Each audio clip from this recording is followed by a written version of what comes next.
them in and let's go. Okay, here we go. Yep.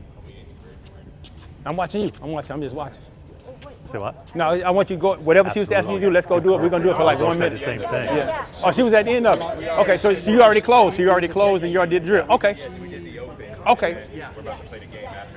Okay, so let's do your close real quick. We'll do it one real quick minute. We'll bring them in. Okay? Yep.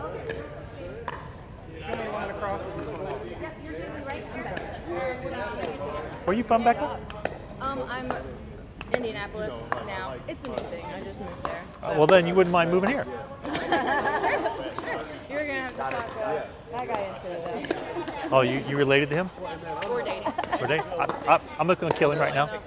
Like If you don't see him again ever, all right, quick. you Okay, can quick just move here. Okay, one thing I like that she did beautiful is like once Becca you said got you're okay moving into to Columbus? this drill, once you got to this component of it, she was all about coaching. She was like, okay, one, da da da da, and she was telling you exactly what she was, what you needed to work on, right? She was really pointing that out, right? Whereas when you were before, it was kind of radio silence over here, right? So now it's like, okay, I need you to work in. Now you're working on the parameters. So do you feel, Jen, did you demonstrate one the line drill? over?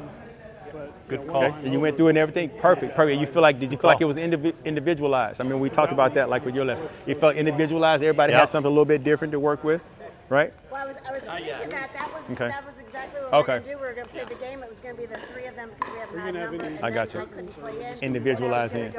Perfect. No, Okay, we're putting good, up full.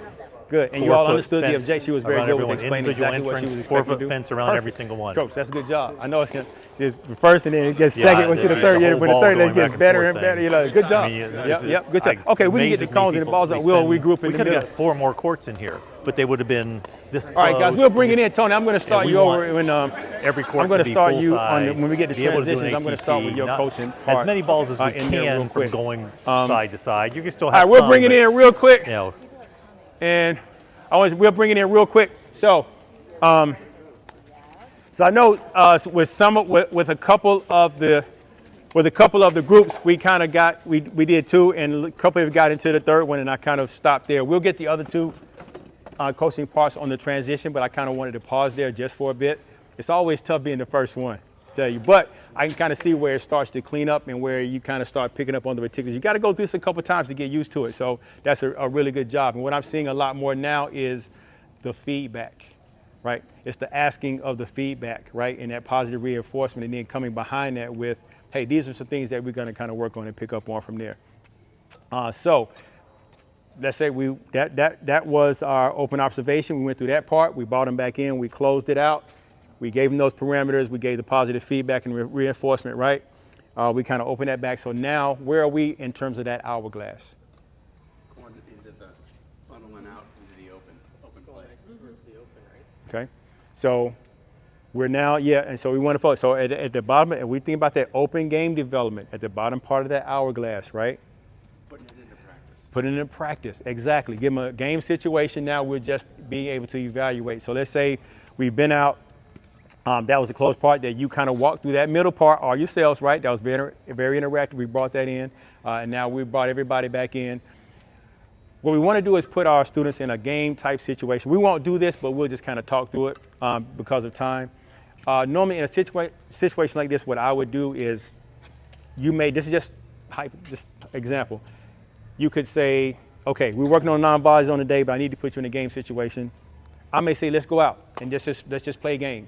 Play a game just like you normally would. Traditional scoring, rally scoring, however you want to do it. But the only rule would be I can only hit the ball hard and put it away if I'm in the non-volley zone and I'm set right here. Otherwise, I can't return a serve hard. I can't hit an overhead right here hard. I can't hit a drive from back here. The only time I can hit the ball hard is if I'm set in this non-volley zone. And what does this do? It puts you in a game situation, right? But it now forces you to have to come in to be able to execute to win the point, because if you don't, your opponent's going to come in first and be able to do that, right? So I got to get my butt up to this non-volley zone if I want to win this point to be able to put this ball away. And that can be one example of just being able to do that, and you kind of just walk around and evaluate on that part. So we can imagine that we've already done that, okay? So let's say, if we had time, I would send you out and I would actually have you playing like this, because this is going to be the last part of your game development game that I'm going to be expecting to see. We're going to be expecting to see in your group lesson, right? Let's say we've gone out, we've done that, we've come back in. there's one last part of this drill we have to do. Anybody want to take a guess? It's two things. Wrap up, cool down, right? Very important. Earlier we did that dynamic stretch, right? Now as we get ready to close this out, we're gonna move into a static stretch. What's the difference between a static stretch and a dynamic stretch? Dynamic, you're moving around. A static, you're staying still. You must have gone to University of Kentucky, man, 'cause you That's it. That's right, because now it's static, a static stretch. So let's say we've just come off the court, now we're back in. I'm gonna start stretching. You notice, did you just see what Bill just did?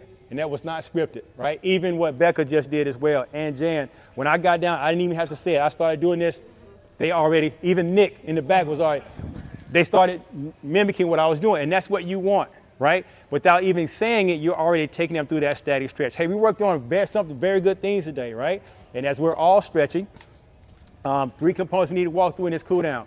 This was great. Today we covered a lot of things. We talked about the importance of our contact being out in front and also being face forward on our feet, on our toes, balls our feet, not necessarily on our heels, and also being more aggressive with putting out the ball.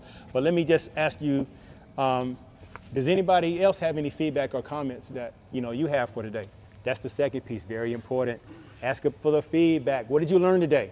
What do you think the best thing that happened today, right? As you're stretching through it. And the last part, what's the last part? Thank you for the time. And as we do that, We want them coming back. What are we doing next time? yes, don't leave me hanging, Jan. On for the next That's great. I'm glad you came out because next week we're coming back. Next week we're working on transitions and talking about coming our way in and moving our way into this non-volley zone, right? Perfect. So those 3 components are going to close it out, and that's your cool down and that's your wrap up. I will tell you this. I need to bail on this one, Bill. A lot of people miss this. Nick knows this too. A lot of people, not that you did it. I'm not putting you on the spot because you actually did this right. You did. But a lot of Not to people remind miss you this. of bad things. If you're in your, I'm giving them the answers to all the things. If you're in your group lesson and you are the coach, right? And if I'm Tony and I'm closing it out and I'm saying, let's do some static stretches here, and I'm talking and I'm doing this and I'm looking, and Jackie's just standing there like this. Nick is just standing like, Rob is just standing like this. I missed the whole point of the dynamic stretch, right? And I'm just going through the exercise. Make sure when you're doing your group lesson, when you do your static stretches, this is for real, right? So if I'm doing it, I have to make sure that my students are doing it. If I'm not, hey Jackie, come stretch with me. Let's do it. Let's kind of stretch out a little bit because we really stretch these muscles and kind of calm down. I want to make sure that everybody's engaged in that part. It's not me just going through the exercise, and while I'm stretching, my students are like this. Because then then you missed the whole point of the So are exercise. you saying that you did that on the down low? You started doing it. That's how you did it. That's how I did it. Or couldn't you, a lot of times, take a few minutes and do some cool down stretches, right? Absolutely, yeah. It can be. Yeah, it's and fun. the only difference is that you're saying, hey, you know what? Let's get a little couple cool down stretches. We worked really hard. Let's get a couple cool down. And you talk them into it. And the other approach is, you just kind of started, and hey, and a lot of times I guarantee like 80% of the time they'll start following. If I go here, and I start going here, they'll start going. So what you're actually doing, you're taking them through a static stretch, and they don't even realize that they're doing it. Yep. But you have to make sure that they're doing it. So it's good. Good point. Good point. So like you just said, if 80% do, then you got to remind, hey, the 20%, hey, Tony, let's go ahead and let's cool down a little bit. We want you to be ready for next week. Yeah. Gotcha. I got no injuries, right? No injuries. All right, how we feeling? All right, let's take a quick break. Let's take like a quick 6-minute break. And we'll come back and we'll get right into transition. Sound good? All right, let's do it. Thanks.